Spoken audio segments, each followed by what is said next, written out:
Hello, I'm Alec Avdakov, and welcome to the life and times of Frederick the Great.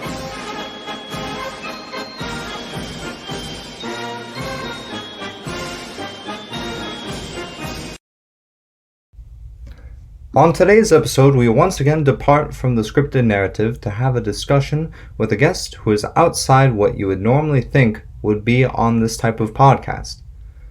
However, our guest is not only knowledgeable, he is definitely one of the most kind and flexible people.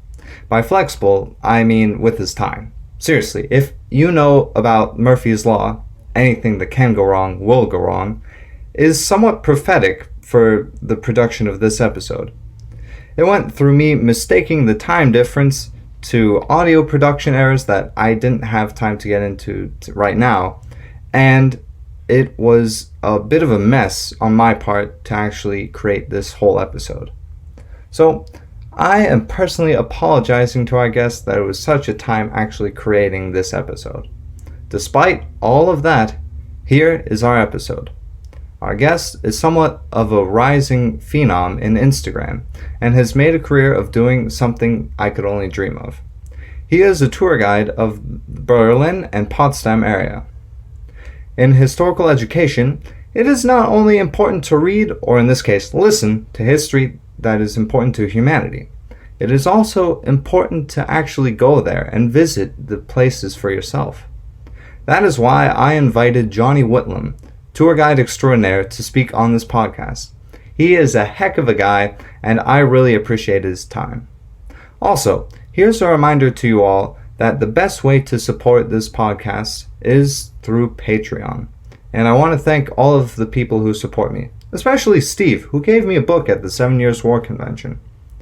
If you want to help support this show, the best way to do so is through Patreon. There's also an episode about Frederick the Great's sister, Wilhelmina, to paying members only. Once again, I thank you all. The next voice you will hear will be my own, introducing our guest, Jonny Whitlam. Alright, so today we have a very important guest on our show. So why don't you introduce yourself to us? Hey, Alec, and thank you for calling me important. I'm flattered. My name is Jonny Whitlam. I'm a tour guide in Berlin and Potsdam.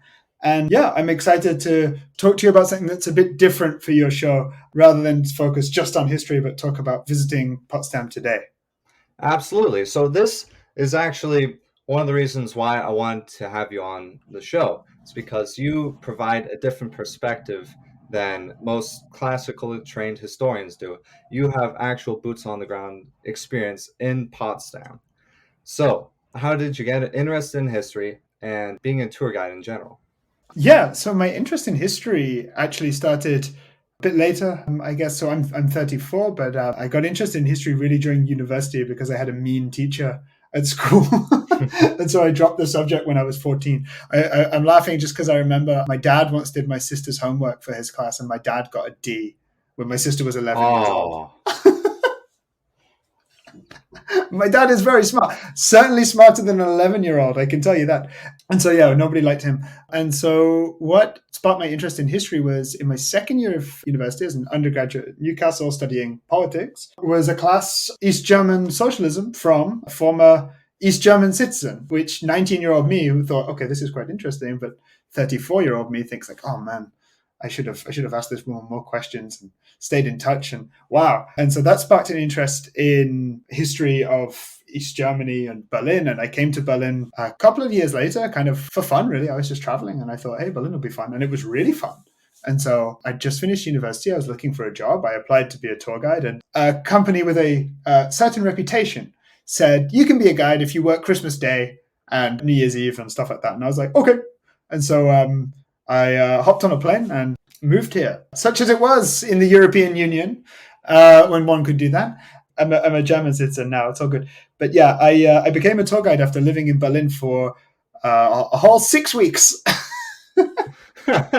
which is to say I probably wasn't very good at the time. I certainly made up for it with energy and youth. And so my interest in history really started with this kind of Cold War era history, the Berlin Wall and the escape tunnels and the Stasi and things like this. And then because of my job, I needed to know a bit more than that. And so most people coming to Berlin are interested in him and World War II. And so Addy, as his friends called him. And so, I started learning that, getting very interested in that. And then if you're going to talk about German nationalism, I think you have to talk about the formation of the German nation. And so, who are all these dudes with this weird facial hair? Let's find out more about the Wilhelms, the Friedrichs, and the Bismarcks. And actually, one of the most important places on the most typical tour that I do in Berlin is the square where the book burning took place. It's a square called Bebelplatz, but it used to be called Forum Fredericianum. It was named by Frederick the Great, I believe, after himself, which is a typical Frederick the Great move, modest, but absolutely not at the same time.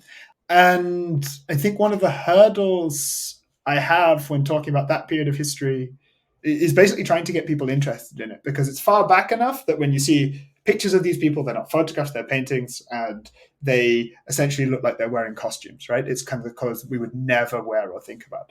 The good thing is that with Frederick the Great, the dude is really interesting. And so my interest in history has kind of gone backwards, but I'm in danger now of rambling. No. None of that. None of that worrying about rambling. So can you give us an average day for a tour of Berlin or Potsdam that you would give?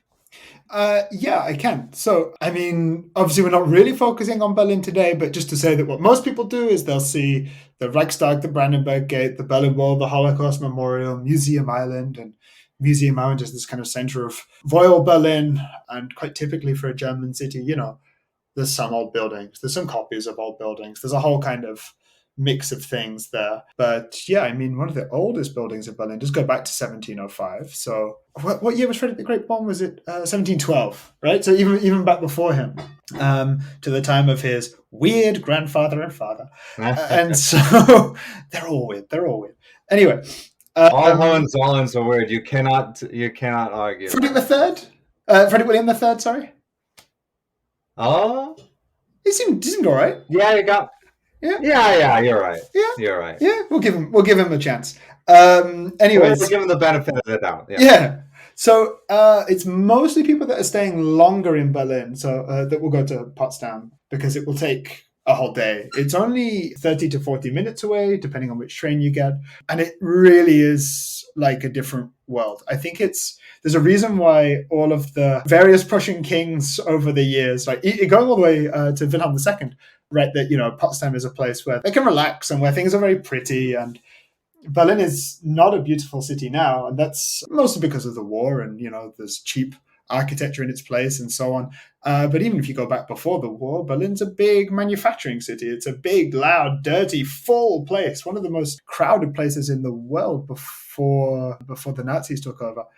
And so Potsdam is none of those things. There's lots of kind of open spaces, trees, kind of, you're from the US, right? And when you picture a small European town, it's like that, right? There's kind of nice tiled roofs and 2-story buildings and pedestrianized areas and lots of trees. And then there's not quite a city wall, but a place where the city wall used to be. And there's these old city gates. And it's Germany. It's quite often that these things aren't quite the original, but they certainly look it. And so, yeah, what do I do for an average group in Potsdam is I don't go directly to Potsdam. What I've been doing lately is I take people to Wannsee. Obviously, you have to talk about the Nazis a little bit there. Whilst waiting for a bus, I tell them about each of the Prussian kings in order, whilst trying to keep them awake. So it's a sentence or two on each one, and they're kind of easy to make fun of, as we've alluded to. They're all a bit weird. Actually, we're near King Charles III's coronation now, right? And one of the stories I like to tell about Elector Frederick III, who becomes King Frederick I, is, I believe, you'll have to correct me if I'm wrong, he spent 1/6 of the country's money on his own coronation, crowning himself. Yes, he did. Is it really as much as 1/6? Fantastic. I think he might have done even more. He said, Christopher Clark said, I'm mincing my words here, but probably about 2 full years of a country's budget on the coronation itself. 200% of GDP. Amazing. Good. Coming to an Instagram reel near you. And so it's not a joke. And so I go through all of those. And, it's a bit lighthearted. It's a bit of fun. And then we take this bus to the Glienickerbrücke, which the original was built by Schinkel, but God, who designed the second version? I don't know off the top of my head. But that's also known as the Bridge of Spies. And so it's a nice way to enter Potsdam because you enter on foot and you can pretend to be a Soviet spy returning home, right? As you go to former East Germany. And then we walk through the former death strip where the Berlin Wall used to be. You'd never know looking at it. It's like the banks of the Havel River, and you can see Frederick William IV's Heilandskirche over on the other side. It's just so beautiful. And then you enter the UNESCO World Heritage Site, the Neuer Garten, which is set up by Frederick the Great's successor, Frederick William II, who is also known as... Oh, you got me. You got me. What? It's the best nickname, the Fat and Useless. Ah.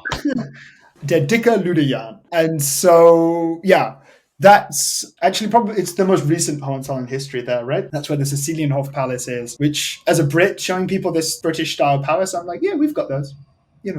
It's a very good version of whatever we used to do. Like, cool. But that's also, it's mostly known, of course, for where the Potsdam Conference took place, right? And so you get into this like end of World War II, beginning of the Cold War history. Actually, one of the things I really find interesting there is to talk about Truman, who is the only person ever to have to make a decision on whether or not to use this nuclear weapon, which is like, it's just so incongruous with where you're stood next to this palace. I was there just yesterday. It's springtime. All these flowers are blooming, and yeah, it's impossible to know what would have been on this guy's mind if he really even understood it, right? I'm sure he didn't. Yeah. I mean, considering like a couple of months before, he had no clue about the bomb at all.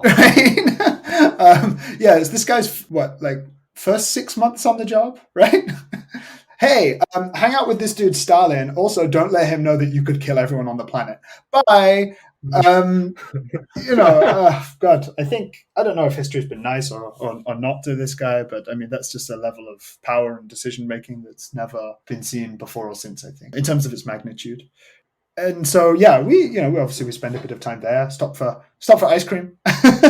What most tour guides do at this point is take this little bus into town. What I do, because I'm mean, is I walk through the rest of the Neue Garten, past a different palace, the Marble Palace, and sometimes I walk people through the Russian colony Alexandrovka, which is all these traditional Russian wooden houses built under Frederick William III. And then I go down the hill through the Nauener Tor and into Potsdam. The Nauener Tor is looks like a mini Gothic castle. It's very kitschy and Disney style. And there's a tram that goes right through the center, this pointed arch in the center. It's very... Again, I'm thinking from American eyes, like if you're going to have a stereotypical what's Europe like? And it's like, obviously there's some public transport that goes through a castle, Yes. Yeah. We got to have the tram through the castle, obviously. It's what we wake up for in Europe. And so this is where I then stop for lunch. There's like loads of different places you can go, and you can sit in the Dutch Quarter or this lovely brick architecture and have a sandwich and a beer, or I basically stop so people can go shopping as well. And then I march people through the Brandenburg Gate. And so this is where, in terms of the tour, we really get into the history of Frederick the Great. And the Brandenburg Gate is, obviously people are like, oh, there's a second one here. Isn't that funny? Isn't that nice? And Germans are like, ja, natürlich. We have these everywhere, right? But the Brandenburg Gate is, I guess, when you start to see this duality of Frederick the Great, I suppose, or how you phrase it, like you can't put him in any box, right? Here he is, winning this war that he didn't really win, trying to show that they had money by spending the little money that he has on a vanity project, right? Which is this entrance to Potsdam, which really, honestly, is supposed to be his entrance to Potsdam anyway. It's the nearest entrance to Sanssouci, but it doesn't line up with the main entrance. Like I say, Frederick the Great's full of these different contradictions. So we go through the gate, and then I actually never take people to the main entrance to the Sanssouci Park for the reason that Frederick William IV in the 19th century added a church to the southeast corner. And so it's, again, this kind of contradiction with Frederick the Great, right? That there was no church there. Obviously, he never said, I'm an atheist, there is no God, right? And I guess is he a smart politician for saying that? Is he an atheist? Was he just not that bothered about church? It's really hard to say. But the absence of a church in this massive Sanssouci complex is quite conspicuous, I suppose. The highlight of the church for me, by the way, is a statue lovingly known as Buff Jesus, because it's just this statue of Jesus. He is just ripped. You're like, yeah. Anyways, then I tried to walk people down this path to the Sanssouci Palace, where actually the palace is quite hidden by all the trees. The idea being that the first time you see the palace is quite far away. It's at the bottom of the hill, but you get this full effect of the symmetry. So you don't just kind of see it from the side. Like you want to have that photo that you've seen online, if you ever Googled it, with all the kind of tears and the fountain in the middle and the trees framing it. Like that's what I want. That's where I want people to first see it. By this point, we've probably done about 20,000 steps. And people in the group are naturally thrilled when I say, we are now going to walk up the 120-something stairs to see Frederick the Great's grave. And they're like, thank you. That's what we wanted.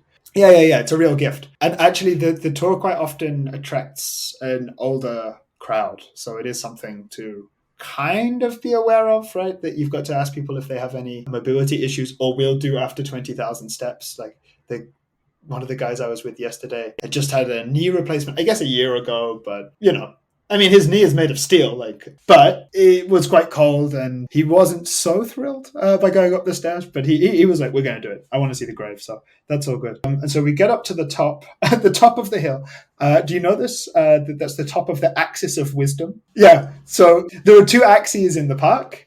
There's the axis of might, which leads from an Egyptian-style obelisk, which was created before Europeans could understand hieroglyphics. So it basically says like exactly. And so you enter and obelisk, great, kings of old, just like Frederick the Great. And then way, way, way down at the other end is the new palace, which is the big show-off one. And then bisecting the axis of might, as that is called, is the axis of wisdom. Mm-hmm. And the idea is if you enter at the bottom of the axis of wisdom, you're literally at the bottom, right, on the south end. And then you will rise up and, who lives at the top of the axis of wisdom? Oh, it's Frederick the Great, It must be great being king. Like, I think I'm going to put my house at the top of something called the axis of wisdom. Is anyone, is that a good idea? As they say in the history of the world, it's good to be the king. Yes, absolutely. And so once we get up to the top, I try and break it up and talk about different parts of his life on the way up. So his life as a prince and with Voltaire, and how he ran away, how his father tried to kill him a couple of times. And how his father did kill Hans Hermann von Katte, who may or may not have been his lover. Exactly. And then, I just tried to break it up a little bit. And the idea is going through chronologically. By the time we get to the top, we can talk about his death inside of the palace. We can even point right to the window of his room where he died, and then walk people over to his grave and tell this kind of weird story of the grave. It's where he wanted to be buried, but he wasn't buried there for over 200 years. And so, it's a bit of a tale in itself, right? How his nephew didn't really care about him, I suppose. He was buried next to his dad, who he had this terrible relationship with. The body was moved by the Nazis, rescued by the Americans from the Soviets. And you often have these stories in this part of the world that are just so over the top. But, if they were fictional, you'd say that's too much. No, history is always a farce. It's too good to be fiction. There you go. You know what the locals leave on his grave as a present, right? Of course I know what they leave, but do explain. I have been to Potsdam probably on average once every 2 weeks for the last 10 years. And I have never not seen potatoes on his grave. And so the idea is, and lately people have been drawing little faces on them. It's perfect. And wrapping them in bows. Oh, that's even great. Oh, it's so awesome. Much fun. Actually, yesterday was really sweet because I always do this. I always say to the group, like, I either make a stupid tour guide joke, like, this is what we do in Germany. We just put potatoes on graves. What do you do where you're from? Or I asked them, do you know why there are potatoes there? And what was really sweet was yesterday there was a lovely woman from Australia on my tour who was just out here super enjoying her holiday. And when someone is in such a good mood, it's just infectious. And like, this was a good mood group, and she was like queen of the good moods. And she told the story of how Frederick the Great wanted people to have eat potatoes, and they didn't like potatoes. And so he said, hey, I'm going to set up my own potato garden and tell everyone they're the best potatoes and tell the guards to actually let people steal them, right? As a way to kind of get people interested in them and to have them everywhere. She told this story like as if it was her job. I was like, oh, cool, we can go home, you know? It was just so enjoyable, though, because sometimes when you hand over to an audience, they freeze, or, you know, they don't, it's not their job to tell these stories. And so they don't follow the right kind of rhythm or twists and turns and so on. But she nailed it. And I was like, oh, it was just like a really happy, nice moment, right? And then I asked everybody, hey, so did you bring any potatoes? And nobody ever does, man. They're very rude people that come on my tours. What can I say? Ah, disrespect, my gosh. Yeah. I'm writing a stern letter. And so after that, we take a quick look at the windmill. We talk about, I go around to what used to be the front entrance. It's now really considered the back, but that's where the first reception rooms were, and where Frederick would meet his dinner guests that he had every night that would write letters about how tedious he was. The man was a control freak, though, so. Yeah, definitely. And you can also, you see the Ruinenberg from there, like the Ruin Mountain. And I love talking about follies, because nothing says I am richer than you could ever imagine than building a folly. And like Roman ruins to remind me that I am great, but also that I will die. It's just so... I love the egotisticalness. It's just Frederick, you know? You can never put him in a box. Yeah, for sure. And then, speaking of Frederick, there is then, when you leave the way that I do, there's a guy that dresses up as Frederick the Great, and I swear he's there every day. And he plays the flute, and you can toss him some coins, and if you tell him you're American, he might even play your national anthem. Which, you know, go for it. One of the best national anthems in the world. It's exciting. Well, it's a lot better than Spain, who doesn't have any lyrics as of right now. Yes, it's also better than Britain and Germany, my home and my adopted country, where both of our anthems are dull. They're just dull. You know, America, fireworks, go for it. And then after that we go home. So I usually just take people on a bus and then a train back to Berlin, which, you know, from there takes about 1 hour to get back to the center of Berlin, which is, it's really phenomenal. It's very easy to do as well. Actually, if anybody's interested in visiting the Sanssouci Park by themselves, I wrote a little guide to do it on your own. I mean, you can always book me as a tour guide. That would be sweet. But if you thought, hey, A, that's expensive, right? Because it's just one person. Or B, I'm rather the person who goes alone. Then, Alec, I should send you the link. And it's just like a nice walk through Sanssouci Park, like my favorite route through the Sanssouci Park. Yeah, absolutely. It'll be in the description. That link will definitely be there. So, as far as the tour goes and how it is significant to history, could you tell us a little bit about how Potsdam is significant, or was significant to history as a whole? Yeah. So, I mean, it's obviously a place that shaped the kind of minds, opinions, actions of all of these kings, right? And I mean, the kings of Prussia, kind of the set that we're talking about, the Hohenzollerns, right? It's 1701 to 1918, which is when Potsdam and Berlin and Brandenburg, you know, they kind of changed from Brandenburg to Prussia to the German Empire. I mean, it's a massively important place for this reason. And not only that, but like we said, all the Hohenzollern are a bit weird. And so you can see this with how they've built these palaces and added them and changed them. Nobody wants to be like the guy before, right? Everybody wants to outdo their father, uncle, whatever. You quite often see that some of them have a nice image of their grandfather in their head, but never the immediate generation before. Wilhelm II is one of my favorite examples. He had a terrible relationship with his parents, who in fairness tried to fix his withered left arm by making him like wrap it up in freshly slaughtered rabbits, which, you know, we'll never know if it worked. You just got to keep trying. And so I think this is why he developed this obsession with his grandfather, because he went down to Potsdam, where he was away from his parents. He could, I guess, feel a bit more like himself and feel inspired by this great emperor. And he's like, I'm going to be this great emperor as well, right? Sucks for him. He totally didn't. Literally the worst one. Imagine being worse than a guy whose nickname is the Fat and Useless. Like, in the US, we have the useless presidents who did nothing. Similar along those veins. There's a guy who died at his inauguration, right? Died after 30 days afterwards. William Henry Harrison. Well, I'll go on a side tangent real quick. So William Henry Harrison, he dies after he catches pneumonia from making a speech saying, yes, I'm going to make the longest inaugural speech on earth because I am qualified for office. Then he dies 30 days later. Hubris, hubris, hubris. And so, yeah, what else? What else makes Potsdam important? Let's say, I think it's important. You could argue. I know it's a bit of a cliche to go down. Didn't the Prussians love the military and go into war angle? But there is a lot of evidence for it. Frederick the Great's father, the soldier king, Frederick William I, he's where I guess the this big importance of Potsdam really starts with requiring that people house a soldier there, right, in their own house, building these extra rooms for them, building up this first standing army. I guess then the importance is really solidified after the 7 Years' War as the place where it's going to be under the reign of Frederick the Great, where it's like, this is going to be the place where the kings really relax. The soldier king would have sold off a lot of land and churches and gold and whatever else to build up his standing army. Frederick the Great wants to spend all this money building a palace, saying that he's the next Louis XIV. Sorry, not just building a palace, building those two palaces in there. And I guess saying to the world that you're going to be this next big thing when Prussia had never been a big thing, right? Under the Hohenzollern, at least, it was. It was a backwater. Yeah. That's a nice way of putting it. Or unless you're a Prussian, I suppose.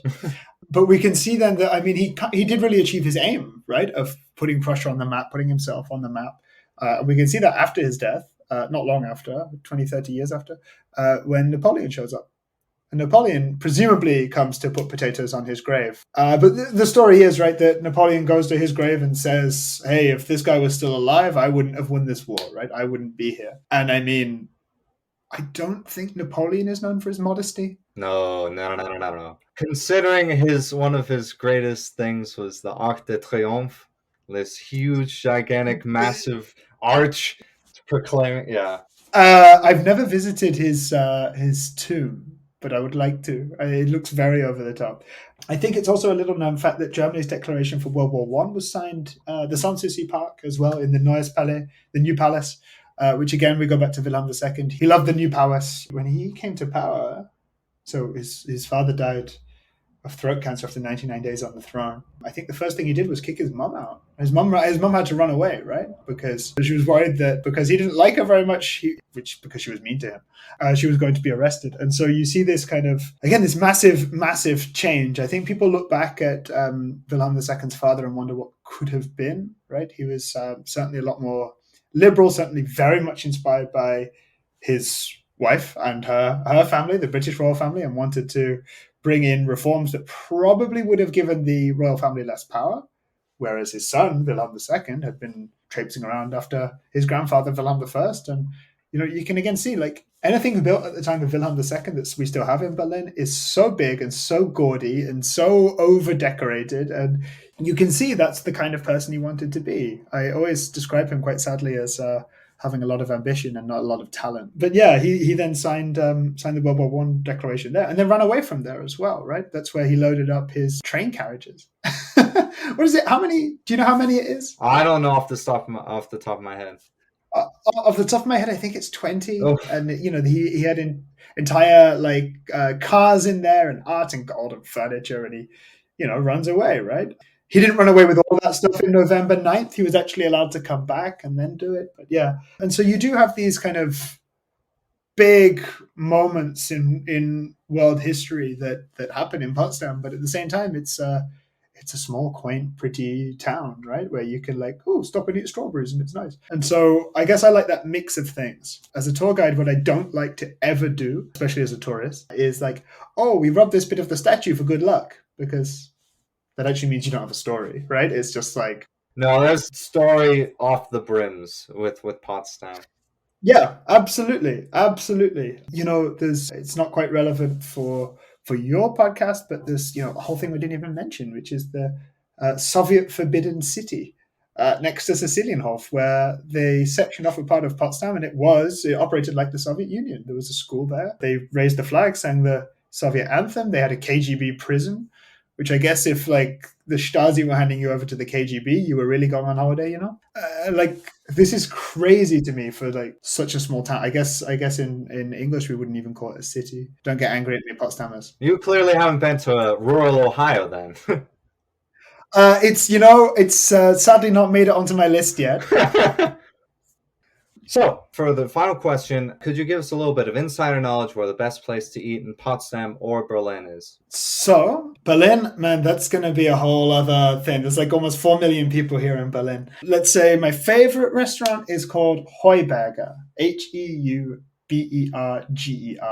And that's where you're going to have German food, and you can sit inside and outside and either go for the schnitzel or the Käsespätzle. If you've never had Käsespätzle before, it is like if mac and cheese was like just amped up, right? It's like comfort food level. Ooh. But it's really good. I have mine with sauerkraut, so you get all that like fatty cheese, and then you've got the acid from the sauerkraut. It's awesome. And with the 20,000 steps or more, you'll be able to walk right up. Absolutely, you need it. In Potsdam, just the other day, I went with my in-laws to a place. It's called Havelbohner. That sounds funny in English, doesn't it? Yeah. Havel is the river. Bohne, it means beans, or Bohnen is beans, and that is it's where they roast coffee, and they've got all these different coffees from all across the world, and it's a kind of nice mix between I'm paying a lot of money for a coffee, and nobody here is like that. What's that meme of the guy with a scarf but a V-neck? the hipster meme. Yeah. It's all still quite oldie, worldy in there, and they do cakes and stuff. And you can like grab a normal coffee for $3, or you can say like, I want such and such thing from Tanzania for 7 or 8 or something. Which, if you really like coffee like me, it's quite nice, because in Germany, quite often the coffee is distinctly there. It has a physical presence, let's say. And so, yeah, that's Havelbohner. Please do not laugh.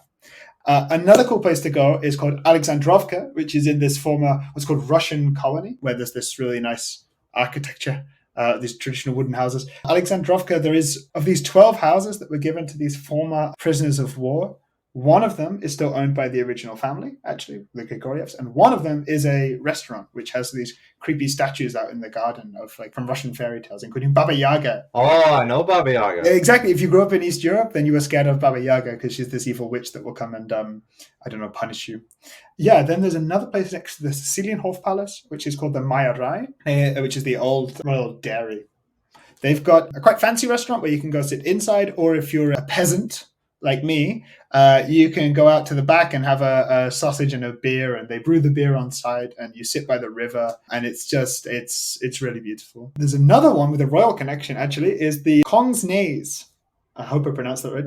That is obviously Whitlam II had his own Norwegian fishing village, right? That's completely normal. The building that was right on the water was destroyed by Soviet artillery in World War II. The only part of that entire part of Berlin destroyed by part of Potsdam destroyed by Soviet artillery, and it was like the emperor who's not been around for a couple of decades. It was his fishing village that no one was using. Amazing. Anyway, that's been rebuilt very recently, and you can sit out on the water there as well at the Kongsnes, which I haven't yet been to, but it looks really nice. Just across the water from there, quite a long walk. Technically in Berlin, but very, very, very, very close to the Potsdam border. The other side of the Bridge of Spies is a place called Wirtshaus Morlacker, which is Wilhelm II's old hunting lodge as well. Again, you've got traditional German food in there. And then there is a place I went to just this weekend, which is right next to Sanssouci at the windmill. So there's a windmill next to Sanssouci, which was the source of a story in the days of Frederick the Great, where Frederick the Great kind of tried to display that he was a citizen of Prussia, right? And so the way to do that for people who don't care about philosophy is to say, the windmill used to keep him awake at night, and he went to the miller and told him, I'm the king, you got to go. And the miller takes the king to court, and the court finds in favor of the miller. He's allowed to keep his windmill there, and Frederick the Great has to stick cotton wool in his ears, right? And so he has to be humble, and because even though he's the king, the law is above him. That's the idea. Anyway, in the historic windmill, I had, I think, the best lentil soup of my life. That was just the other day. But again, you can grab a beer, cocktail, you can get a pretzel, cake, anything. And the view from there is just really, really nice, especially at sunsets, because you're kind of looking over the Sanssouci Palace, and there is a genuine windmill next to you. People always ask, is that real? And I'm like, no, it's hologram. Well, man, you have my mouth watering right now. All these places sound great. Oh, there's one I want to finish with. It's a restaurant I found the other day called The Butt. Childish laughter. What a time. Exactly. It's a fish restaurant, which in German, I guess, isn't funny. But if you're immature, Alec, it's very funny. Good. All the audience members out there who are immature, we are one. I forgot about the but until I read my notes here.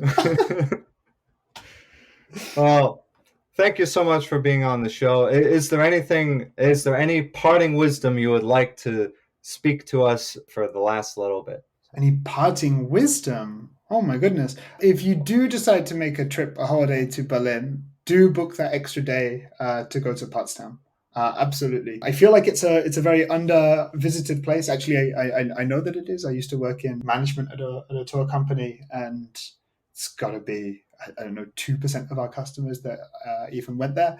And I think it suffers a bit from, what is this place? And if I want Cold War history, I'll go to the Berlin Wall. If I want World War II history, I'll go literally anywhere in Berlin, I suppose. And if I want Prussian history, I must be Alec, And that Prussian history is more interesting than people think and give it credit for. The palaces, especially after renovations in recent years, they look so good now, so good. Most of the time I've been doing these tours over the last 10 years, some of them have been under construction and blah, blah, blah, and now they just look fantastic. And so my recommendation, oddly, is go to Potsdam. All right. Well, that's the perfect way to conclude this episode. Thank you so much for being a guest on this show. This experience is definitely unlike any other I've had, so thank you so much. Alec, thank you. You are so nice. I really appreciate it. Thank you so much. Well, that was a very fun conversation for me, and I hope it was for you all as well. Jonny is very cool to have this conversation with me, and it was very informative and fun for me. Thank you all for listening.